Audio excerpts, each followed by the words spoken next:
আমি আল্লাহ পাক রব্বুল আলামিন ফেরেশতাদেরকে বললাম, ফেরেশতারা রে আমার তো প্রতিনিধি বানাইতে চাই, আমি তো প্রতিনিধি বানাইতে চাই, খলিফা বানাইতে চাই, আমার বান্দা বান্দি বানাইতে চাই, তোমরা কি বলো? ফেরেশতারা বলল, আল্লাহ আপনি প্রতিনিধি খলিফা বানাবেন না, আপনি বান্দা বান্দি বানাবেন না। আল্লাহ তারা দুনিয়ার জমিনে ফিতনা ঘটাইবে, তারা দুনিয়ার জমিনে ঝগড়া সৃষ্টি করবে, তারা দুনিয়ার জমিনে সুদ ঘুষের ব্যবসা করবে, তারা দুনিয়ার জমিনে যাইয়া বিভিন্ন ধরনের গুনাহ করবে, ঝগড়া করবে। আল্লাহ পাক রব্বুল আলামিন বলল, ও ফেরেশতারা রে আমি যা বুঝি তোমরা তা বুঝো না, তোমরা যা বুঝো আমি তা বুঝি। ফেরেশতারা নিষেধ করার পর আল্লাহ পাক রব্বুল আলামিন বানাইলো, আমি আল্লাহ তাও বানাবো ফেরেশতা। আমার আল্লাহ পাক রব্বুল আলামিনের ফেরেশতারা জানে যখন আদমকে যখন বানাবে, আল্লাহ পাক রব্বুল আলামিন বান্দা বান্দি যখন তৈয়ার করবে, তখন ফেরেশতারা জানে তখন তো আমাদেরকে খেদমত করার জন্য বান্দা বান্দির উপরে নিযুক্ত করবে। এই জন্য ফেরেশতারা নিষেধ করেছেন, আল্লাহ তোমার বান্দা বান্দি প্রতিনিধি খলিফা বানাইও না।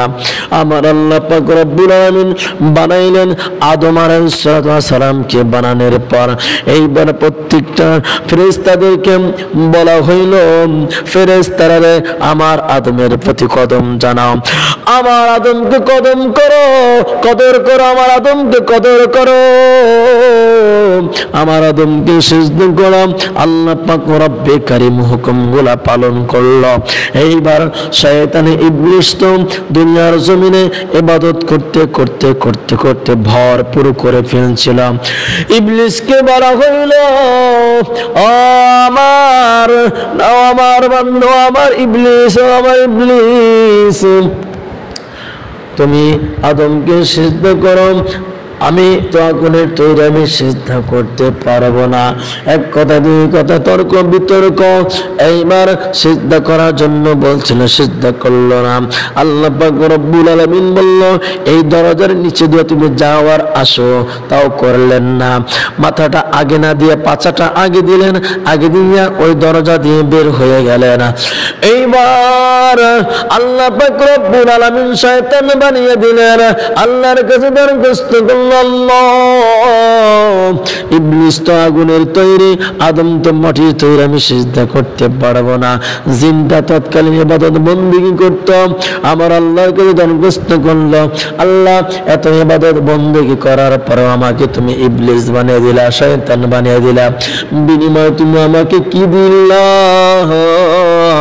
বিনিময়ে তুমি আমাকে কি দিলা? তুমি আমাকে কি দিলা? ইবলিসকে বলা হলো, তুই কি চাস? এইবার বলা হলো, আল্লাহ আমি আর তো কিছু চাই না, 3 থেকে 4টা তোমার কাছে আমি আমার চাওয়া আছে। কি চাস? সর্বপ্রথম হলো তোমার বান্দাকে বোকা বানিয়ে ধোকা দিয়ে বোকা বানিয়ে আমি জানি জাহান্নামে নিতে পারে, এই ক্ষমতাটা দিতে হবে। তোমার বান্দার পশমে পশমে রগে রগে জানি আমি ঢুকতে পারি, এই ক্ষমতাটা দিতে হবে। আর আমি জানি আসমান থেকে জমিন পর্যন্ত যে আকৃতি হতে চাই সেই আকৃতি জানি হতে পারে। আল্লাহ পাক রব্বুল আলামিন ক্ষমতাটা দিয়ে দিল, যা তোকে আমি ক্ষমতাটা দিয়ে দিলাম, তোর মতো তুই চলগা। আমি আল্লাহ পাক রব্বুল আলামিন বলে দিলাম, আমার বান্দা বান্দে একটা কোরআনের আয়াত তেলাওয়াত করিয়া বুকে ফুনিবে, শরীরে ফুনিবে, আমি আল্লাহ পাক রব্বুল আলামিন তোর থেকে আমি হেফাজত করাবা। আমার বান্দার 70 বছর গুনাহ করাবি, আর আমার বান্দা 2 রাকাত 5 মিনিটের ভিতরে নামাজ পড়ে সিজদায় পড়ে খাটে দিলে তওবা করবা।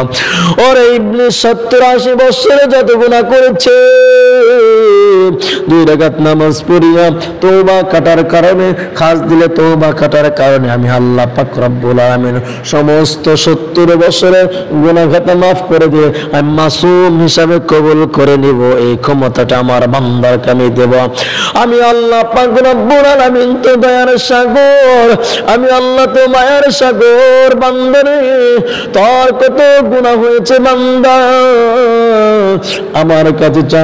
তোর টাকা পয়সার দরকার, আমার কাছে যা। তোর সমস্যা পড়ছস, আমার কাছে চা।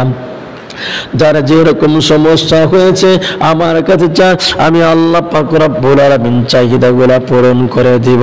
তোরা মূর্তির পূজা করিস না রে বান্দা, চন্দ্রের পূজা করিস না, পুতুলের পূজা ছেড়ে দে, আকাশের জমিনের পূজা ছেড়ে দে, তুলসী গাছের পূজা ছেড়ে দে, মাটির পুতুলের পূজা ছেড়ে দে, জমিনের পূজা ছেড়ে দে। 33 কোটি দেবতা তোমরা বিশ্বাস তো হিন্দুরা, তোমরা তো 33 কোটি দেবতা বিশ্বাস করিয়া তোমরা সিজদা করো। ও আমার হিন্দু জাতি ভাইরা, তোমাদেরকে কে তৈয়ার করলো, তোমাদেরকে কে বানাইলো একটু লক্ষ্য করে দেখো বন্ধুগণ। ঘটনা লম্বা।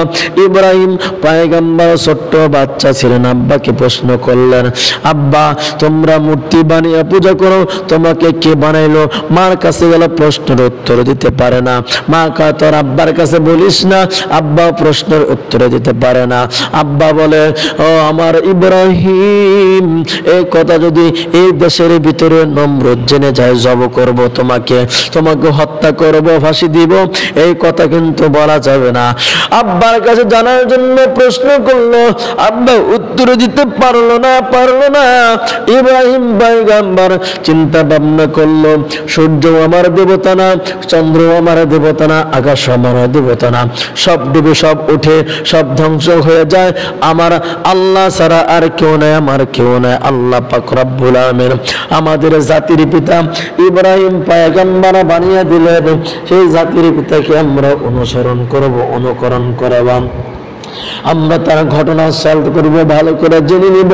আল্লাহ পাক রব্বুল আলামিন সবাইকে দিন বোঝার জন্য তৌফিক দান করে দিন, বলেন আমিন।